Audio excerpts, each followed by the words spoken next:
Los cobros de los impuestos de propiedad personal, mejor conocido en inglés como car tax, son enviados cada año por correo a fines del verano por el condado de Fairfax.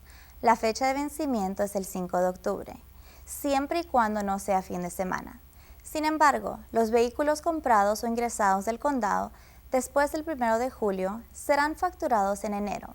Los vehículos estarán sujetos a este impuesto si están normalmente estacionados o mantenidos en el condado, incluso si el vehículo estará registrado en otro estado. Puede aplicarse excepciones a ciertos militares o diplomáticos. El valor del vehículo es basado en el valor de intercambio sin condiciones, conocido en inglés como Clean Trade-in Value, publicado en la guía NADA de carros usados cada mes de enero.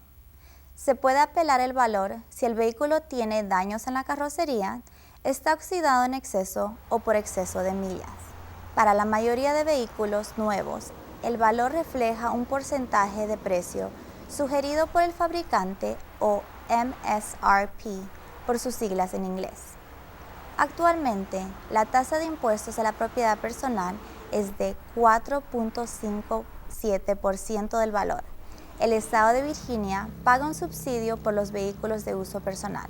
Por favor, revise su factura tan pronto como sea posible. Si tiene alguna pregunta o duda, llame al condado de Fairfax, Departamento de Administración de Impuestos al 703-222-8234 o visite nuestra página web en el internet www.fairfaxcounty.gov/DTA.